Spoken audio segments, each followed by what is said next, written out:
Kenapa lambat sekali replanting di Riau? Capaiannya di Riau dan di provinsi-provinsi lain, karena 82% yang diajukan petani itu untuk ikut replanting itu gagal usul. Apa sebab? Gagal usul di tingkat provinsi karena terindikasi dalam kawasan hutan. Karena syarat pertama untuk PCR itu adalah legalitas. Makanya sangat tepat PP UU CK tadi ditandatangani untuk mengatasi masalah. Duit itu duit bukan APBN. Ayo rebut. Nah, itu saya bilang, buat aja per kecamatan 500 hektar. Berapa kecamatan Bapak? 14. Berarti ada 7.000 hektar. Kalau nggak tercapai, copot camatnya. Karena dia merekrut petani. Kalau nggak tercapai, copot kadisbunnya. Ini dana ini tidak selamanya ada. Mumpung ada, kita gunakan. Apalagi dalam situasi pandemik COVID-19.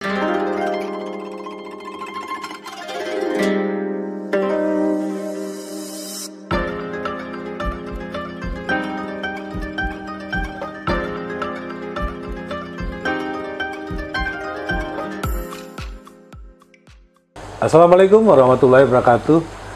Salam sejahtera buat kita semua. Jumpa lagi kita di Cakap Lepas.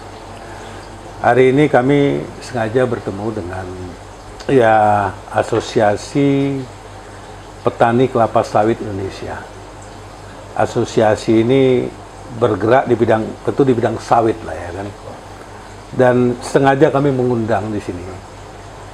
Adapun yang kami undang adalah Ketua Umum Asosiasi Petani Kelapa Sawit Indonesia. Kebetulan beliau lagi di Riau dan beliau juga orang Riau yang selama ini yang saya kenal, beliau adalah seorang dosen, tapi udah lama nggak ketemu ini. Ternyata beliau sudah menjadi Ketua Umum Asosiasi, istilahnya sudah menjadi Ketua Umum Asosiasi ini Indonesia gitu. Beliau adalah Insinyur Gulat ME Manurung MP CAPD. Selamat siang. Selamat siang, Om Gulat. Apa kabar? Kabar baik.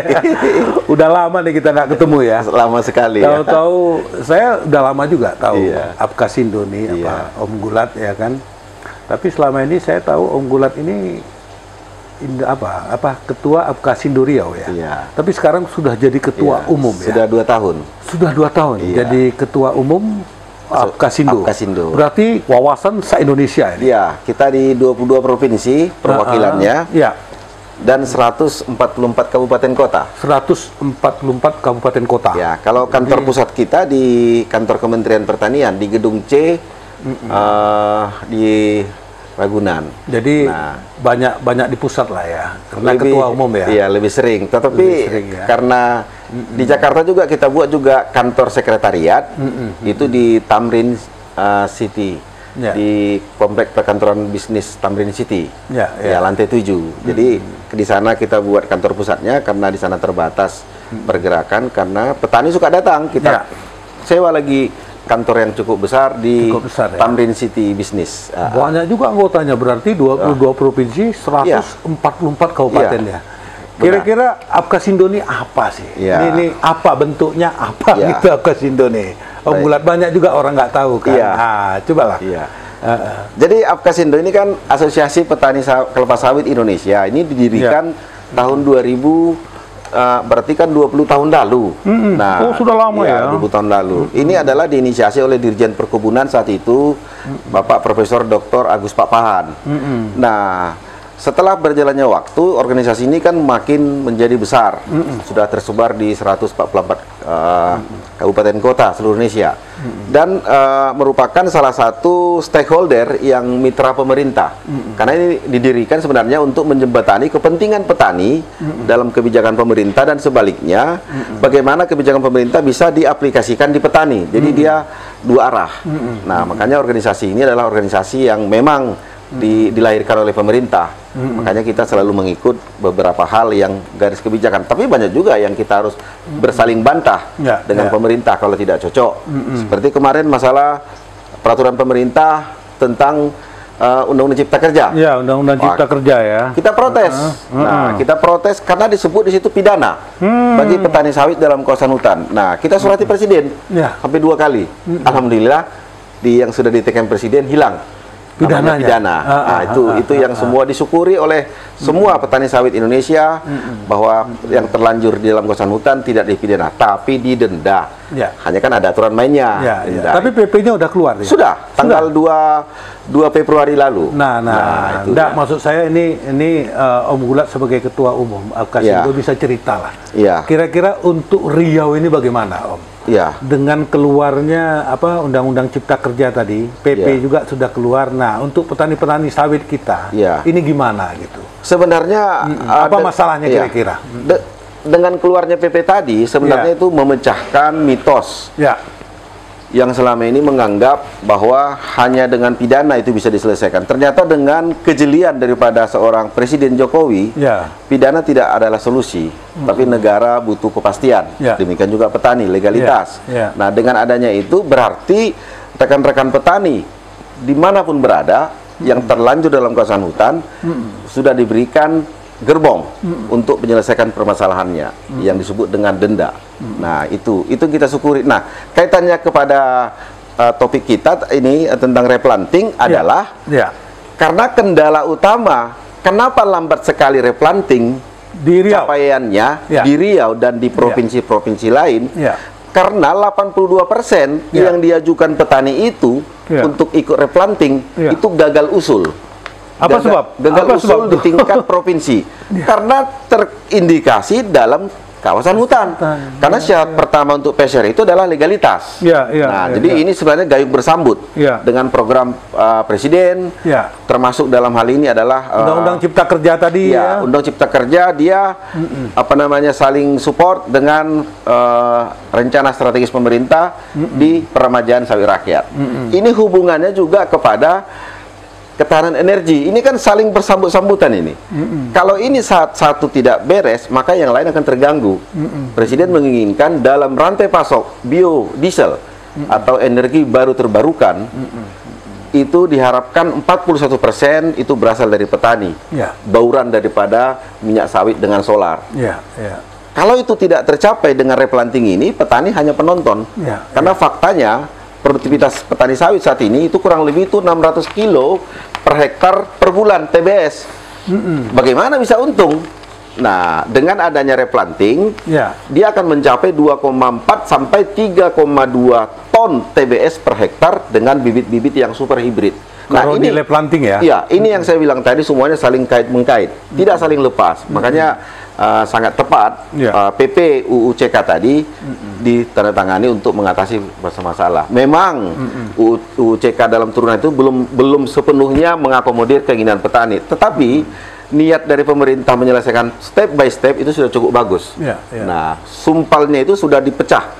Tinggal lagi namanya yang sedikit bagaimana mensinkronisasi, mungkin nanti di dalam peraturan menteri. Permen akan diamplas kembali, diperhalus gitu. Dari PP itu ya? Iya, turunannya lagi permen. Di situ dia harapan kita. Gini, kita sebelum membahas replanting nih, Om Gulat, kita pengen tahu lah, khusus di Riau lah nggak usah Indonesia lah, kita di Riau aja, berapa sih sebenarnya kawasan sawit kita tuh yang terdata tuh? Jadi ini yang menarik. Luas Riau berapa, kawasan sawit berapa, sudah tuh yang dikuasai korporasi berapa? Coba. Jadi sebenarnya Riau ini adalah yang terunik dari semua kabupaten provinsi yang ada di Indonesia. Karena disinilah namanya petani sawit itu sangat seksi. Jadi di Riau ini data dari KLHK, bukan data Alkasindo, bahwa luas perkebunan sawit di Riau ini sudah mencapai 4,02 juta hektar. Dari 4,02 juta hektar itu 2,7 juta hektar itu dikuasain atau dikelola oleh petani. 1,4 juta hektar atau 1,3 sekian itu dikelola oleh korporasi. Artinya kalau dihitung persentasenya kan itu sudah mencapai 67%. Petani.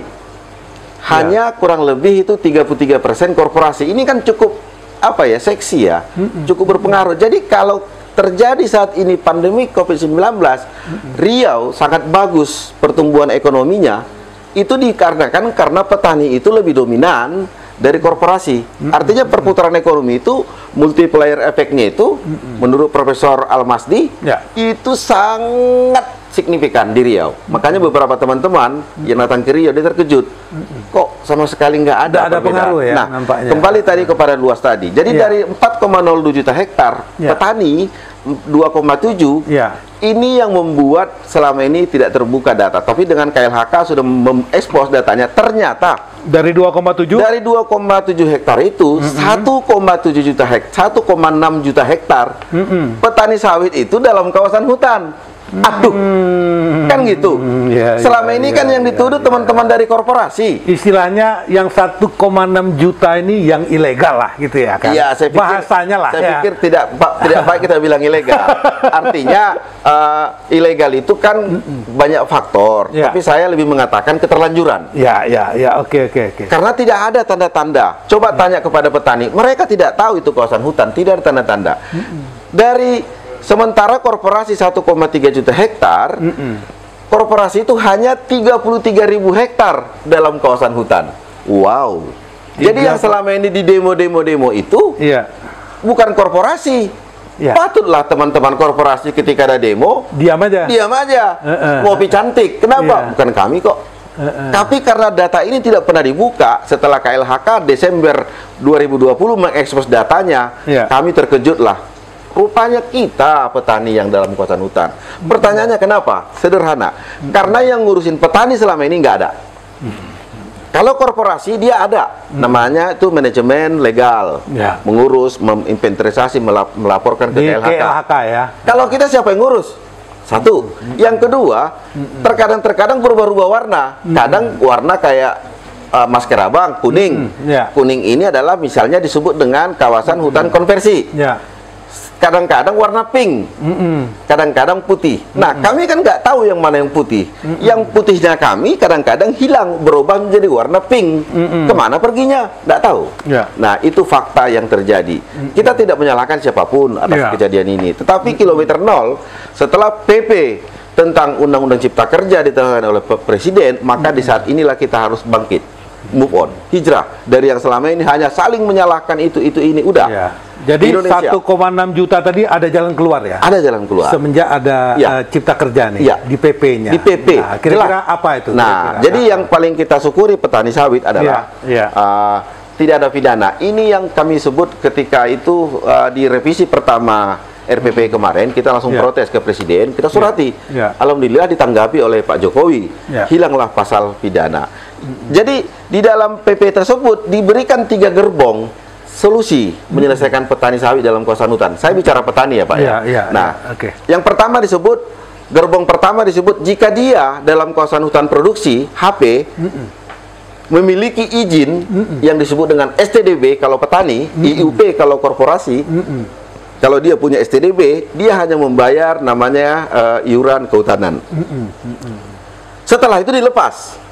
Jadi milik petani. Hak milik petani yang luasnya 25 hektar ke bawah. Itu menurut undang-undang, bukan kata Kasindo. Gerbong yang kedua, jika dia dalam kawasan hutan produksi tapi tidak memiliki izin disebut dengan STDB, dia membayar denda, administrasi dan iuran tadi. Dan dia tidak dilepas, tapi hanya diberikan 25 tahun dia melakukan aktivitas. Tapi tetap bayar denda. Wajib. Nah, gerbong yang ketiga, gerbong teman-teman petani yang dalam kawasan hutan. Nah, tetapi jangan takut. Jangan kita melihat ini sangat. Dari penelitian kita Kasindo, dari 2,7 juta hektar, ternyata petani sawit dalam kawasan hutan itu, hutan lindung, adalah hanya 1,2%. Kecil sekali. Kecil sekali. Karena, jadi sebenarnya 3 gerbong ini sudah mewakili. Nah, untuk dalam gerbong pertama HP, kedua HP, yang ketiga hutan lindung. Kalau hutan lindung dia punya izin STDB, dia didenda dan diberikan 15 tahun untuk melakukan aktivitas perkebunan legal. Tetapi kalau dia tidak punya izin STDB dan dia benar-benar artinya tidak ada izin yang terkait namanya, maka dia harus segera meninggalkan kawasan hutan lindung tersebut. Kecuali di dalam itu memang ada existing masyarakat. Kecuali tutupan daripada tanaman hutan di lokasi yang sudah dikelola oleh masyarakat petani tadi, tutupan hutannya sudah lebih kecil daripada 30%, maka dia tidak mungkin di hutan lindungan kembali. Jadi pemerintah tetap memberikan solusi. Nah, kita balik ke replanting, Ya. Pak Gulat ya. Ya, siap. Nah, kita kan dapat kabar Riau ini sangat besar kan, dapat replanting kan dari Ya. tahun 2020. Sekarang pun dapat kabar Ya. paling besar juga ya. Paling 2021 ya, paling Iya, luas lah ya paling kan. luas. Dari pemerintah pusat ya kan. Iya. Nah, kira-kira kalau Pak Gulat dapat kabar itu untuk replanting kita 2020 itu berapa persen kita bisa? Ya, sebenarnya ini yang saya sebut tadi, Pak ya. Kalau saya melakukan survei ke 22 provinsi, Ya. saya kirim pertanyaannya kepada mereka, Ya. apa kendala Bapak untuk mendapatkan dana replanting? Yang terluas itu, yang paling besar itu 61% kurang lebih, Ya. adalah legalitas lahan. Apa itu legalitas? Ya, ya. Namanya status kawasan. Ya. Nah, ini dia. Jadi status kawasan. Ya. Jadi kalau dilihat permasalahan itu bukan cuma di Riau, tapi Riau karena terluas Ya. menjadi sorotan banyak orang. Nah, pengajuan replanting daripada Riau dari tahun 2017, 17 ya? 18, Ya. 19, 20 Ya. itu capaian total yang sudah dicapai Riau itu adalah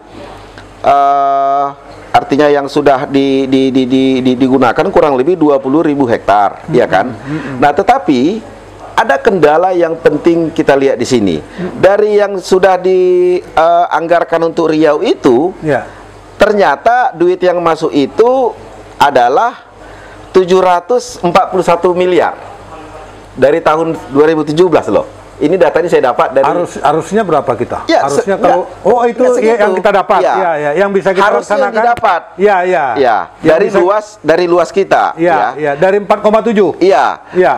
Tetapi 4,2 ya. Iya. 4,2 juta hektar Iya. ya. Tetapi Ya. yang masuk ke rekening petani itu hanya 626 miliar. Loh, kemana hilangnya kan gitu? Nah, ini banyak faktor. Rekonteknya sudah diusulkan, tiba-tiba di tengah jalan ada masalah. Nah, karena kan usulan itu pasti masih ada namanya sortir. Iya, Nah, iya. dari yang ada itu, dari yang masuk ke rekening petani, berarti kalau udah masuk ke rekening petani 626 miliar Ya. selama 4 tahun, Masih ada silpa ya. harusnya kan masuk ke rekening petani. Iya, iya. Tetapi yang masuk ke rekening petani itu sampai dengan hari ini udah 4 tahun yang digunakan atau yang dibelanjakan oleh petani baru 265 miliar. Berarti kurang lebih 35%. Yang lain kemana? Pertanyaannya di mana? Uang itu di mana? Iya. Ngendap di rekening petani. Nggak bisa digunakan. Bisa dia gunakan, tetapi dia kebingungan. Kenapa kebingungan? Ketika dia mau nanam, bibitnya nggak ada. Ketika dia mau nanam, banjir. Ketika dia mau nanam, berpikir gimana ngerjakannya. Nah, ini yang disebut dengan pendampingan. Maka sangat penting sekali organisasi-organisasi petani sawit, Apkasindo, Aspekpir, Samade mendampingi petaninya. Karena ini lucu, sudah masuk ke rekening petani. Tapi Duit ditransfer bukan ke kelompok, tetapi ke petani. Iya. Tetapi nggak bisa dicairkan, dia nggak ngerti gimana ini uang ini. Seperti contoh yang di Papua Barat, ini kejadian nih. Duit udah masuk udah 2 tahun. Iya. Tapi mereka masih sibuk beli kecambah. Iya. Beli kecambah karena mereka mencari bibit siap tanam tak ada. Lantas mereka membibitkan paling nggak 9 bulan. Nah, contoh-contoh seperti ini. Kenapa uang Riau yang masuk ke Riau itu ke rekening petani 626 miliar, tapi yang terserap sampai dengan hari ini baru 265 miliar atau selama berapa tahun tadi? 4 Dari tahun. 4 tahun. Jadi lambat sekali. Nah, kendala lain.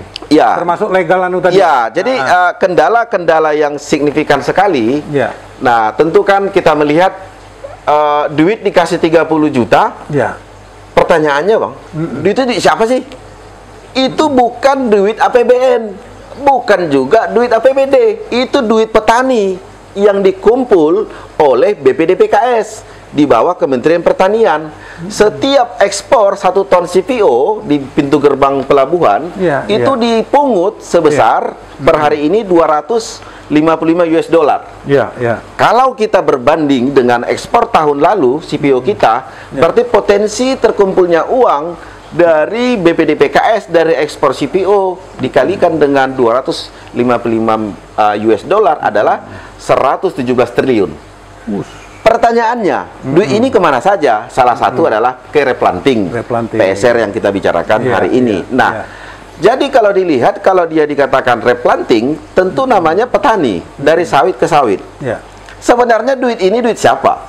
Kan sering bertanya begitu. Itu duit petani, Bapak Ibu. Karena apa? Setiap potongan 255 US dollar itu dibebankan potongan itu ke harga TBS di petani. Jadi duit siapa? Duit petani. Harusnya per hari ini yang dikumpul oleh pemerintah ya. Iya. Harusnya hari ini harga TBS saya baca di media di Temalam Kerbi itu 2.350 per kilo. Per kilo. Kalau kita buka itu, kenapa dapat segitu? Harusnya harga TBS itu 2.700. Loh, kenapa 2.350 yang diumumkan? Berarti tuh potongan. Itulah gunanya. Iya, salah satunya untuk replanting ini. Jadi uang itu uang petani, dipungut, dikelola oleh BPDPKS, dikembalikan ke petani. Nah, gitu. Jadi yang sering pertanyaan itu. Yang kedua, kenapa mau petani dipungut dananya? Ini sekarang pertanyaan. Kalau dipungut 350 per kilo berkurang harga TBS, uang itu digunakan untuk apa? Ada 5. Salah satunya replanting, yang kedua adalah biodiesel. Mencampur 30% CPO dengan 30% minyak solar. Pertanyaannya, apa hubungannya? Dengan dicampurnya 30% berarti terserap hampir 10 juta ton. Akibatnya CPO dalam negeri berkurang. Dengan berkurangnya CPO dalam negeri, maka terjadilah hukum ekonomi. Naiklah harga CPO dunia, tentu terkatrol harga TBS petani.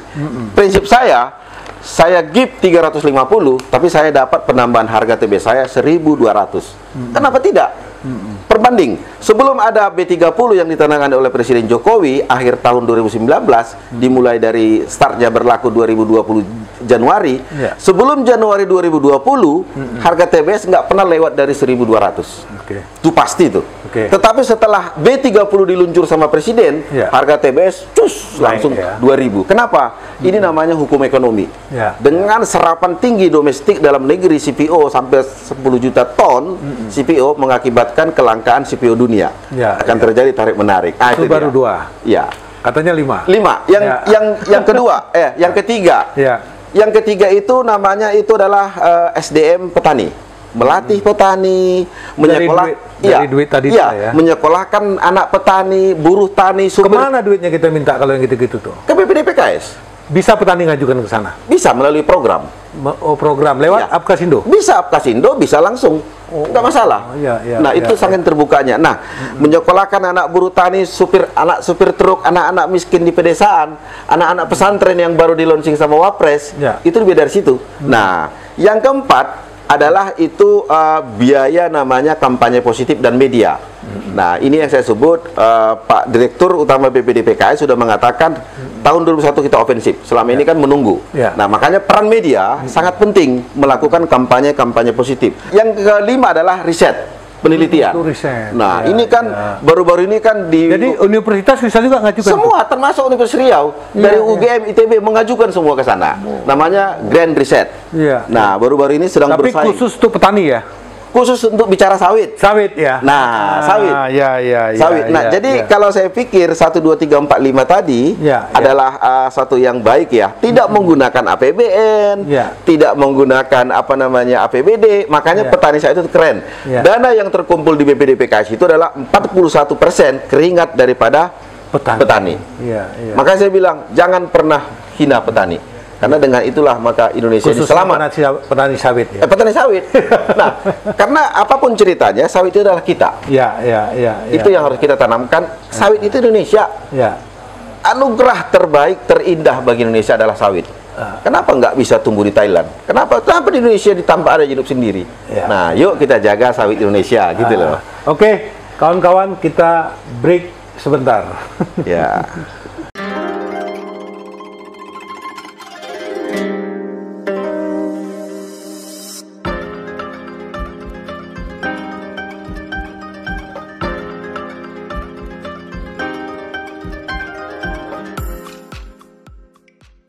Baik pemirsa, tetap di Cakap Lepas.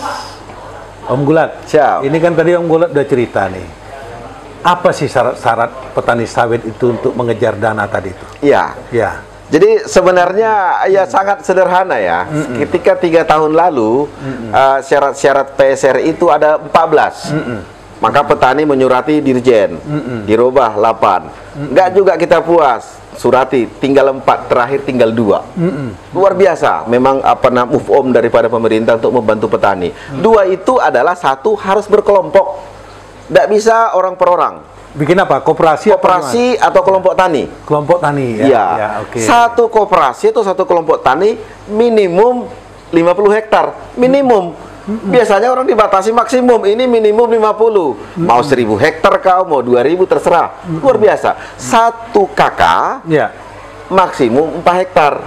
Nggak boleh saya punya lahan 10 hektar saya ajukan PSR. Nggak boleh, tetap harus 4 hektar supaya semua kebagian. Nah, itu syarat pertama, berkelompok.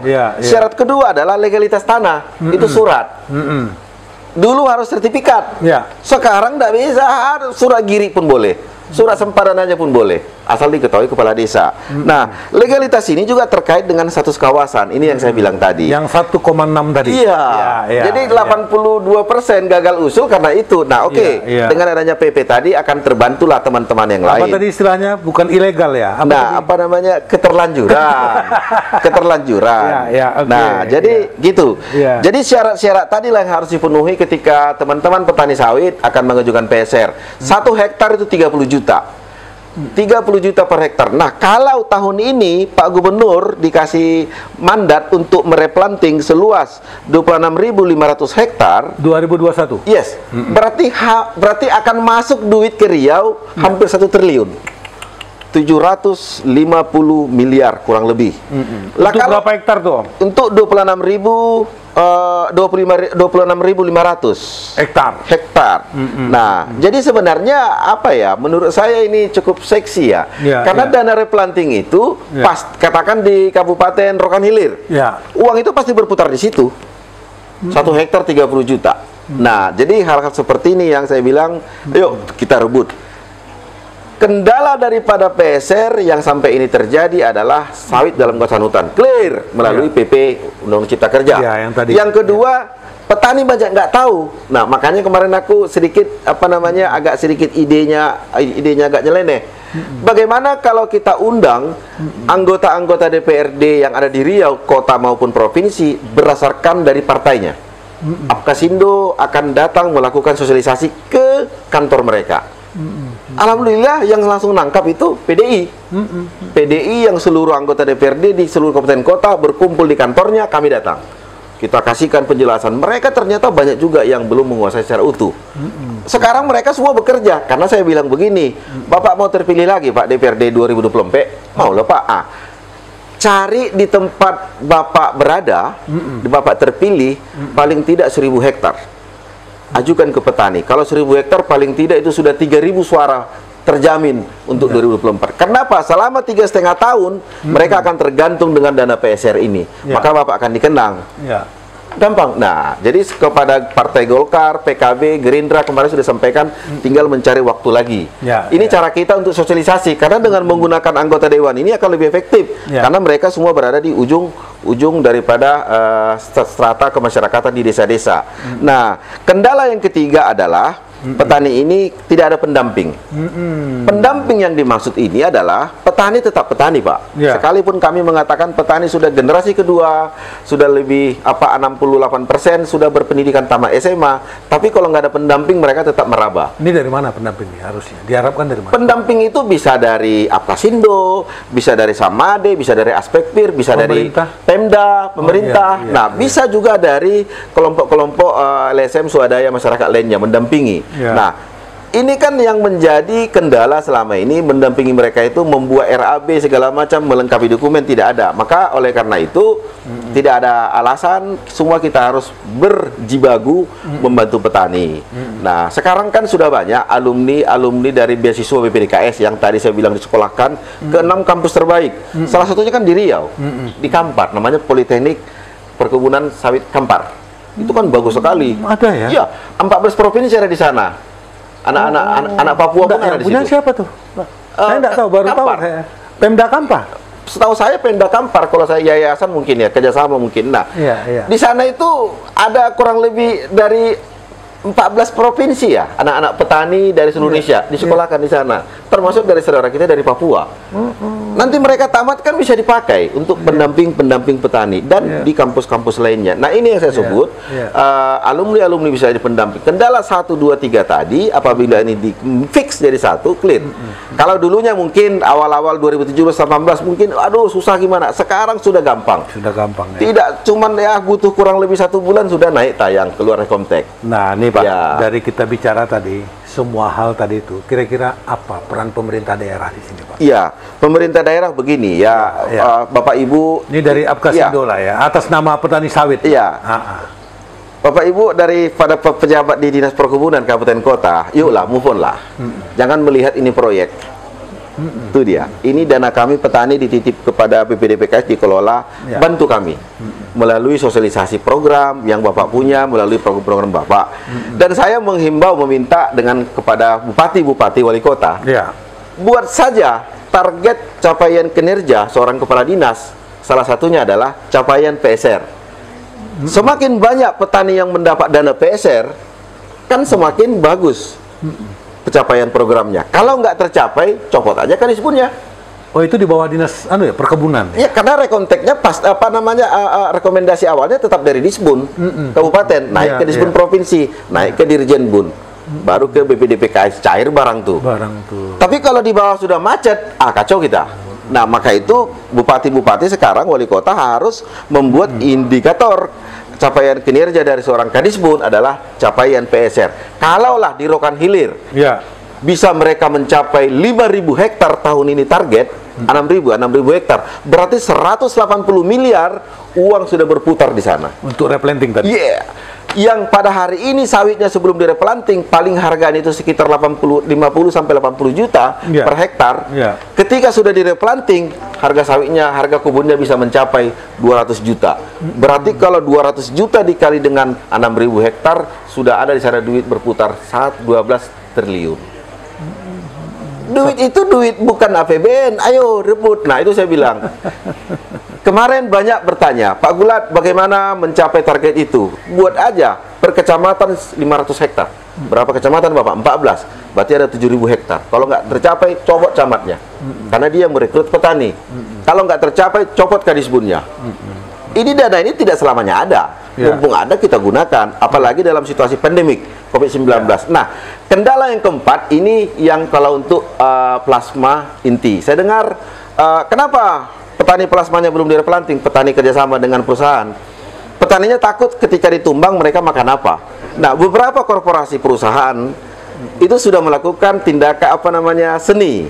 Jadi kalau dia petani yang akan replanting, si perusahaan inti memberikan pinjaman. Katakan 1 bulan itu 2 juta. 2 juta ini selama 3 tahun. Katakan 3 tahun itu selama itu dia meminjam, nanti dibayar ketika tahun keempat tanaman sawit sudah berbuah, TM4 diangsur. Lah kalau begitu kan clear. Petani yang awalnya takut untuk replanting dengan adanya dana untuk kalau dulu namanya jatah hidup, sekarang tidak jatah hidup, tapi biaya kehidupan sehari-hari dikasih oleh korporasi induk perusahaan tadi, intinya kepada petani plasma yang ikut replanting. Ternyata setelah saya cari tahu, ada perusahaan yang justru merekrut petani swadaya seperti kami dari Apkasindo untuk mereka bina. Biaya hidup mereka selama sebulan ditanggung oleh perusahaan dengan membebankan kepada utang. Dibayar setelah tahun keempat, tahun kelima, tahun keenam. Nah, ini kan bagus sekali, Pak. Jadi petani yang takut replanting dia nggak dapat lagi biaya hidup bisa tertutupi. Seperti teman-teman dari Sinarmas itu bagus itu. Itu harus ditiru oleh semua perusahaan lain. Saya tidak mengatakan Sinarmas gimana. Bagusnya? Misalnya membangun kebun dia 55 juta. 30 juta dari BPDPKS, 25 dia pinjam ke bank. Kan gitu nih, Pak, sampai panen. Tanpa dihitung berapa dia butuh per bulan si petani, 2 juta, maka dihitunglah 2 juta tambahan daripada utang tadi, tapi ditanggulangi oleh perusahaan induk Sinarmas. Jadi dalam artian kata, selama sawit tidak berproduksi, petani bisa hidup. Tetap makan dia. Iya.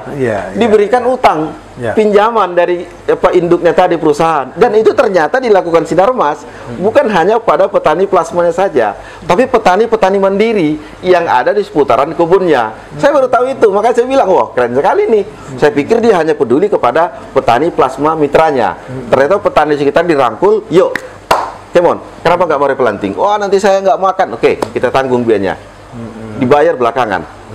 Ini kan keren sekali kalau bisa semua begitu gitu loh. Terus ini Pak Gulat, dari 4,2 juta hektar, dan ini kan di Riau ya, kebun sawit kita nih, dan terbesar di Indonesia. Kira-kira sama RT RW kita gimana nih? Ya, sebenarnya dengan ditandatanganinya Undang-Undang Cipta Kerja itu semua udah clear semua, clear. Karena ini adalah undang-undang Omnibus Law, undang-undang sapu jagat istilahnya mereka. Memang tidak ada yang sempurna. Saya selalu mengatakan kita jangan mengatakan sempurna, tapi yang ada saat sekarang ini kita perbaiki lagi sehingga persoalan. Jadi dengan adanya PP daripada Undang-Undang Cipta Kerja itu sudah menjawab kegelisahan orang. Nah, kalau dia seperti saya bilang tadi 3 gerbong, kalau dia gerbong HP dalam kawasan hutan punya izin STDB, bayar denda, lepas, clear, legal, dan itu perintah dari negara. RT RW akan mengikut. Sementara gerbong kedua kalau dia HP tapi tidak punya izin STDB, bayar denda plus iuran kehutanan, dia diberi waktu 25 tahun mengelola. Clear, legal. Dia bisa nyokolahkan ke bank. Tapi itu urusan bank lah ya, gimana aturannya. Yang ketiga hutan lindung, yang tadi saya sebut. Jadi sebenarnya sudah terjawab. RT RW itu akan mengikut kondisi existing daripada di lapangan. Jadi kita tak usah lagi saling menyalahkan siapapun gimana. Yang penting bagaimana sawit itu berguna untuk ekonomi Riau secara khusus gitu. Udah tuh, nih saya terkejut juga baru dapat kabar. Nah, ini perlu kita ketahui juga bahwa di Riau ini ada 225 apa tadi? Pabrik kelapa sawit. Pabrik kelapa sawit. Sangat banyak sekali ya. Dan ini terbanyak mungkin di Indonesia ya. Iya, memang terbanyak. Terbanyak di Indonesia. Kalau di provinsi sebelah Sumatera Utara cuma berapa? 126 ya. Setengah dari Riau. Memang Riau ini seksi lah. Memang hidup dari sana lah ya. Hidup dari sana. Nah, sudah tuh Pak Gulat sebagai ketua Apkasindo. Gimana sih Apkasindo melihat kita ini kan hampir tiap tahun ini terjadi karhutlah. Ini penyebabnya apa nih? Apa penyebabnya penanti sawit atau apa? Udah tuh kira-kira ada nggak modul ataupun masukan lah dari Apkasindo bagaimana kita supaya tiap tahun tuh berkurang lah tentang kebakaran hutan nih, khususnya di Riau, gimana? Jadi sekarang kan teknologi sudah cukup canggih, Pak. Macam Polda itu sudah punya sudah punya dashboard lancang kuning. Dashboard lancang kuning itu sudah menasional loh. Makanya kita patut bangga dengan Pak Kapolda ya, cukup bagus. Saya kapan siapapun. Jadi masalah karhutlah khusus dari petani, Apkasindo Riau yang diketuai oleh Haji Suher itu sudah memerintahkan semua DPD petani sawit di seluruh Riau untuk mendownload aplikasi itu. Sehingga dia tahu. Jadi kami sebut dengan namanya pencegahan. Yang kedua lapor, yang ketiga tindak. Nah, kadang-kadang pencegahan dengan lapor ini langsung melompat ke tindak mendadak. Nah, ini. Nah, tapi perlu saya beritahu kepada kita semua, kebakaran itu sebab 3. Satu adalah sengaja dibakar, kedua adalah terbakar tanpa sengaja, yang ketiga sabotase. Kalau yang pertama dengan kedua ini saya pikir nggak ada lagi orang mau bunuh diri karena hukumannya berat, minta ampun, dan gampang dilacak melalui dashboard lancang kuning. Tetapi kalau yang ketiga inilah harus kita waspadai, sabotase. Sabotase tadi. Karena sabotase ini adalah cara orang untuk menjelek-jelekkan sawit. Sabotase ini sudah sangat-sangat berbau politik, berbau sosial, berbau lingkungan, dan juga berbau dari aspek kesehatan. Jadi semuanya bisa dimainkan melalui asap. Asap ini benar-benar asap. Kita bisa mengakibatkan kegaduhan, itu kan sosial. Maka daripada itu kami dari petani sawit menghimbau kepada semua petani sawit menjaga tidak satu jengkal pun kebunnya termasuk dalam hal ini api. Jadi kalau himbauan kami kepada pemerintah, kita kan di sini di Riau ini kan cukup luas perkebunan sawit, HTI segala macam. Bagi aja zonasinya. Zonasi 1 misalnya, zonasi 1 itu meliputi inhale dengan katakan Inhu itu diketuai oleh satu orang komando. Komando ini katakan dari tentara, diambil dari AU polisian. Komando ini mengatur kalau ada apa-apa selesaikan. Jadi di Riau ini cukup 5 atau sampai 6 komando. Namanya itu adalah mengatur lokasi masing-masing apabila ada apa, siapa yang bertindak, bagaimana caranya. Jadi tidak usah dari sini turun ke bupati, turun ke sini, lama betul. Di Kabupaten Inhu ada api. Siapa komandonya? Katakan jenderal ini. Oke, tangkap, laksanakan, buat tindakan pengendalian api. Jadi kita perkecil skopnya. Jadi Pak Gubernur, Pak Kapolda, Pak Danrem cepat untuk melihat, membaca peta situasi. Kan teknologi sudah ada, dashboard lancang kuning. Tidak susah kok. Nah, makanya saya bilang, kenapa 2019, 2020 kita minim sekali api? Bisa kok. Yuk kita ulangi 2021, Riau tanpa asap. Terus ini. Kalau replanting itu apa? Itu cara dibakar apa gimana? Itu gimana tuh? Jadi, ini banyak loh mau di replanting ini ya kan? Kalau 26.500 kalau kali 130 batang saja per hektar, wow, berapa juta batang itu kan? Jadi batang sawit itu bukan dibakar. Jadi ini pohon sawit ditumbang, lalu dia diciping seperti buah keripik ubi. Diiris-iris dia, cang. Itu kan sebenarnya apa ya, cukup bagus ya. Ini mempercepat proses pembusukan. Memang banyak teman-teman menyayangkan, kenapa nggak dimanfaatkan batang sawit? Buat kertas kek, buat batang mebel kek, apa kek segala macam. Tapi memang benar, karena mungkin teknologinya belum ditemukan yang memang bisa layak jual ekspor, belum. Tapi beberapa negara asing sudah melirik. Nah, jadi tidak dibakar, tidak dibakar gitu loh. Nggak mungkin. Dia dibakar juga nggak mau terbakar. Gitu. Masih basah kan? Masih basah. Iya.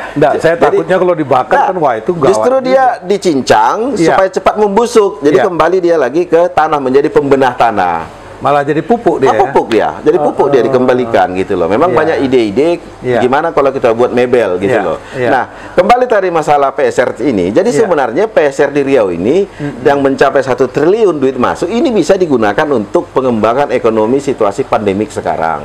Nah, seperti itu pondok-pondok pesantren. Pondok-pondok pesantren ini kan bermula daripada selonsing Pak Presiden tentang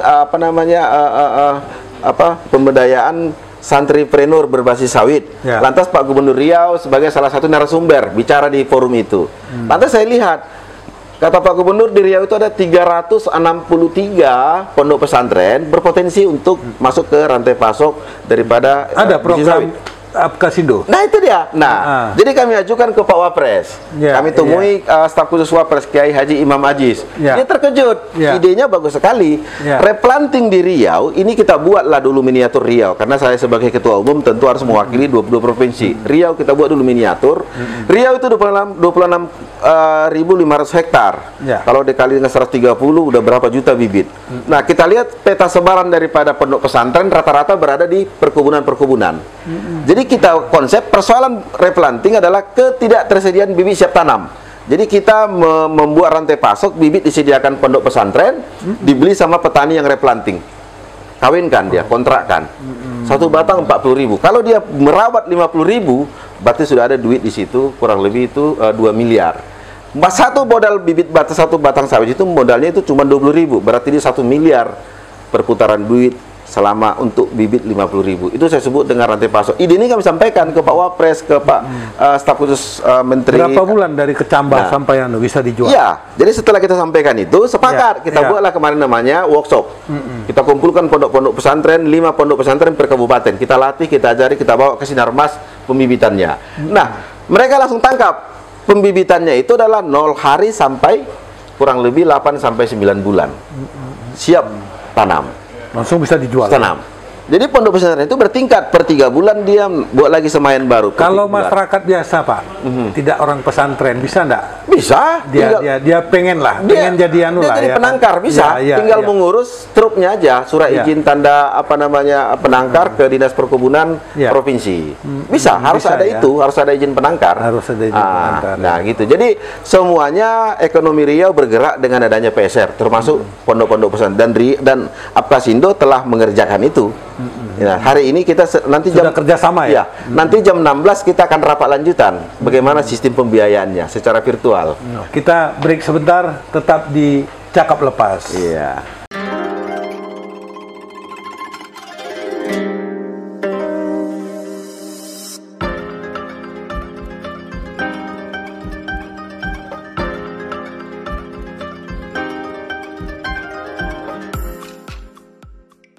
tetap di Cakap Lepas.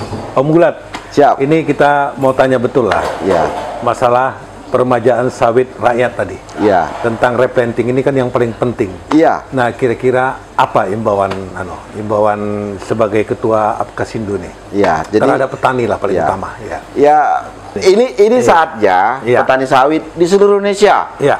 untuk memanfaatkan dana PSR. Ya. Itu duit Bapak Ibu, duit petani, bukan duit orang lain. Ya. Kalau kalian tidak mau memanfaatkan, Bapak Ibu Ya. tidak mau, ya jangan disalahkan lagi. Ya. Perihal persyaratan kan sudah dipersingkat semua, tinggal dua. Satu adalah berkelompok, koperasi atau kelompok tani, satu lagi adalah surat tanah. Ya. Surat tanah yang dalam kesatuan sudah ada PP Undang Cipta Kerja. Ya. Nah, raih itu melalui Dinas Perkebunan, melalui juga pihak-pihak terkait yang ditunjuk oleh pemerintah. Nah, karena dana ini tidak selalu ada, bisa saja 2000, ya katakan ganti presiden, ganti kebijakan. Ya, ya, Nah, ini harus kita ini kesempatan ya. Ini kita karena Ya. sawit ini akan semakin seksi ke depan. Contoh, B30 saja sawit sudah 2000-an sekian. Nah, kalau kita hanya produksinya 600 kilo per hektar per bulan, nggak nendang istilahnya untuk ekonomi rumah tangga. Ya, ya. Tapi kalau dapat 2 ton per hektar, berarti kita dapat sebulan per hektar 4 juta. Kalau syarat replanting tadi ya? replanting ganti dengan tanaman unggul. Ya, ya. Bibit segala macam sudah kita rantai pasok ke pondok-pondok pesantren. Ya. Dana-dana replanting sudah cair. Pola pelaksanaannya bisa dia swadaya, dikerjakan sendiri petani. Ya. Yang kedua, semi, diserahkan sebagian pekerjaannya ke kontraktor. Ya. Pola yang ketiga adalah full diserahkan kepada kontraktor atau kepada inti. Tinggal memilih, nggak ada masalah gitu. Ya, ya. Nah itu. Oke, sekarang satu lagi nih. Ya, Riau ini kan ada rencana nih, khususnya Ya. Pak Gubernur. ya, Nih ya, gimana Apkasindo melihat itu? Ya. Ingin merebut dana DBH ya. dari sawit. Nah, ini gimana Ya. pandangan Apkasindo tentang ini nih? Sebenarnya dana DBH itu bisa kita Dana bagi hasil tadi ya, dari dana sawit bagi ya. hasil dari sawit itu bisa kita analogikan dengan pertama memanfaatkan dana BPDPKS 117 triliun berpotensi tahun ini terkumpul. Itu bisa dimanfaatkan melalui usulan Pak Gubernur, perbaikan jalan-jalan produksi kebun, jalan-jalan di desa, jalan-jalan yang sering dilalui oleh truk-truk CPO yang melebihi kapasitas angkutan. Nah, dan juga melalui dana replanting yang tadi. Tahun ini Riau dijatah itu 26.500 hektar. Berarti hampir 1 triliun duit akan masuk ke Riau. Kalau nggak dimanfaatkan berarti kita membuang peluang dana penghutan tadi. Dan itu kan Iya. bisa dalam bentuk analogi DBH. Nah, dalam bentuk dan DBH uang cash and carry itu kan tidak mungkin diambil dalam bentuk dana BPDPKS ini, tapi adalah melalui dana BEA keluar. Nah, dana biaya keluar yang dipungut dan distor ke negara. Kalau nggak salah itu sekarang sudah mencapai 70 sekian US dollar ya, lumayan juga. Nah, dana ini bisa dimanfaatkan juga oleh pemerintah melalui pengajuan tentu program-program strategis. Nah, dana bagi hasil itu sangat masuk akal, Iya, ya. sangat masuk akal. Tanpa merubah undang-undang bisa nggak? Ya, tinggal lagi melalui. Kalau kita hanya mengajukan saja Ya, terhadap, yang tadi lah. ya, saya pikir ada 176 triliun tadi iya. itu. Saya pikir begini Pak, tetap harus ada payungnya. Saya nggak begitu mengerti apakah sudah ada payung bagi hasil bagi sawit. Ya. Kalau minyak sudah, Ya, ya. untuk sawit bagaimana? Ya. Tapi yang ada di depan mata saat ini adalah dana yang dikumpulkan oleh BPDPKS. Itu sebesar tahun ini saya perkirakan 117 triliun. Itu yang jelas. Ya, Mungkin tidak cash dikasih ke Riau seperti DBH minyak, tetapi program. Ya, ya. Jalan, jembatan, segala macam. Ini bisa kita apakan, kita berikan. Termasuk juga harapan daripada Pak Gubernur dan semua masyarakat Riau khususnya, adanya berdiri namanya Politeknik Sawit Indonesia di Riau. Politeknik Sawit Indonesia. Ini akan keren menjadi pijakan bagi banyak orang. Orang bicara sawit, lihat ke Riau. Ya, ya. Nah, itu saya bilang. Jadi semua provinsi, 22 provinsi penghasil sawit berhak mengajukan itu. Cuman tinggal lagi bagaimana dia berkolaborasi. Katakan Gubernur kemarin Papua Barat. Ya. Mereka mengajukan pabrik 60 ton per jam, 250 miliar mereka minta. Mereka datang semua pejabat-pejabat ke kantor Kementerian Pertanian. Diterima dengan baik kok. Langsung dia oke tindak lanjutin. Kenapa Riau tidak mengatakan seperti itu? yang di depan mata dana pungutan ekspor, ajukan program PKS untuk masyarakat dikelola oleh badan usaha milik daerah atau badan usaha bagaimana, jalan, jembatan yang dilaluin banyak angkutan-angkutan truk, gedung-gedung yang terkait kepada sawit, tinggal bagaimana mengajukan. Nah, di Riau ini cukup banyak organisasi. Saya pikir Pak Gubernur juga harus merangkul semua stakeholder sawit. Ada GAPKI, ada Samade, ada Aspektir, ada juga Apkasindo. Berangkulan tangan untuk membicarakan bagaimana cara mengambil dana sawit tersebut bisa masuk ke Riau. Saya pikir tidak susah kalau mau ya, karena semua kita punya kepentingan yang sama. Riau itu adalah yang lebih baik ke depan. Kalau istilah kami itu Riau setara, petani sawit setara, itu salamnya itu. Salam setara petani sawit Indonesia gitu. Oke. Nah, jadi Pak Gubernur ini usul dari Apkasindo nih, kalau bisa cepatlah bangun politeknik tadi ya. Politeknik sawit Indonesia. Itu penting sekali itu ya. Wow. Dan kita terbesar di Indonesia. Masa kita tidak punya politeknik ini? Seperempat sawit itu ada di Riau. Ada di Riau ya. Yang kedua itu Kalimantan, yang kedua Riau, yang ketiga Kalimantan Barat. Enggak, yang pertama Riau. Riau. Ya. Yang kedua Kalimantan Barat. Yang kedua Sumatera Utara. Sumatera Utara. Yang ketiga Kalimantan Barat. Yang keempat itu Kalimantan Selatan. Jadi ini Riau bisa tertinggal loh. Iya. Kalau kita nggak melakukan membuat tonggak sejarah bahwa Riau adalah kiblat daripada sawit Indonesia. Jadi Dumai politik tadi perlu ya. Dumai itu eksportir terbesar CPO. Pertanyaannya apa dapat Dumai? Nggak ada. Numpang lewat aja. Truk CPO-nya, numpang bengkak namanya. Saya melihat ini peluang ya. Bagaimana ini bisa? Semuanya harus berangkulan. Memang negara ini harus ada payung hukumnya. Kan tinggal bagaimana lagi kita berlakukan anggota-anggota DPR RI dari Riau. Gimana ini bisa dapat? Kalau dia nggak peduli dengan Riau, jangan pilih lagi. Ya gampang. Oke, Pak Ketua. Siap. Terakhir. Ya. Apa imbauan terhadap kawan-kawan petani sawit kita? Sudah tuh kira-kira kalau kawan-kawan petani sawit kita ini butuh sesuatu lah dengan Apkasindo, kemana mereka harus kan menghubunginya? Sudah tuh apa harapan juga Apkasindo, organisasi sawit ini kepada pihak pemerintah, khususnya pemerintah Riau lah. Ya, baik. Silakan Pak Ketua. Ya, siap. Tentu saya sebagai Ketua Umum menyapa dulu semua petani sawit di 144 kabupaten kota dari 22 provinsi.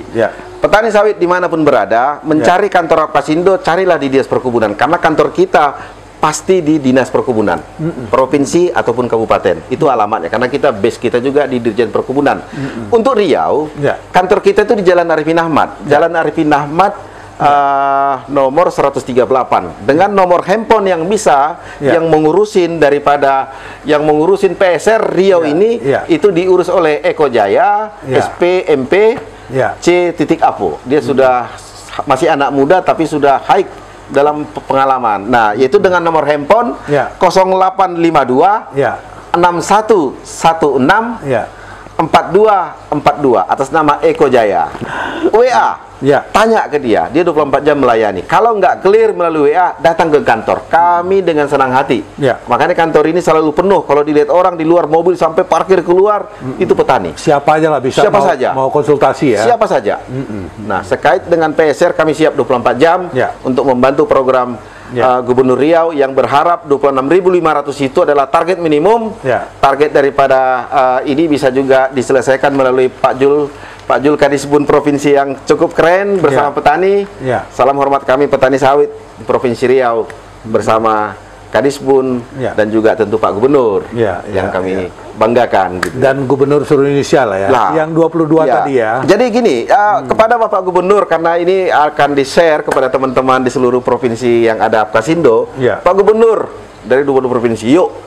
Itu Papua Barat sudah maju, Sumatera Barat sudah maju untuk mengajukan PSR. Yuk dari semua kabupaten provinsi di seluruh Indonesia, yuk kita raih dana PSR, raih untuk sarana prasarana, pabrik kelapa sawit, pupuk, traktor, termasuk alat-alat berat lainnya, semua disediakan sepanjang kita mengajukan melalui prosedur benar. Pak Gubernur, kita tidak usah memaksakan diri untuk DBH yang di depan mata dana PSR. Ada dana Sarpras, ada dana BPDPKS 117 triliun di 2021. Mari kita manfaatkan dana ini untuk sawit Indonesia lebih keren. Itu pemirsa Jadi apa yang disampaikan ketua tadi, ya Pak Gulat tadi, PSR itu adalah dana replanting. Non APBD. Non APBD ya. Jadi inilah akhir pembicaraan kita.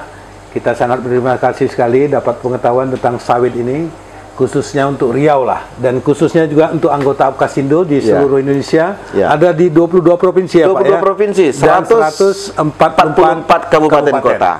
Oke. Jadi untuk kesimpulan ini, hasil pembicaraan kita di Cakap Lepas ini, silahkanlah kalau ada sesuatu tentang sawit, tentang replanting, tentang apa, Apkasindo siap membuka diri. Termasuk ada teman-teman yang bermasalah dengan hukum, kita siap membantu. Hukum tentunya dengan PSR, dengan aparat kita jelaskan, karena kadang-kadang aparat juga tidak seutuhnya mengetahui. Yang jelas pidana tidak ada lagi ya? Pidana tidak ada. Terkait ke PSR, yuk kita sama-sama. Kalau ada namanya panggilan-panggilan dari aparat hukum, kita diskusikan, karena mereka juga harus beri penjelasan. Ya, itu dia. Oke, pemirsa, sampai jumpa kita di Cakap Lepas. Assalamualaikum warahmatullahi wabarakatuh. Terima kasih.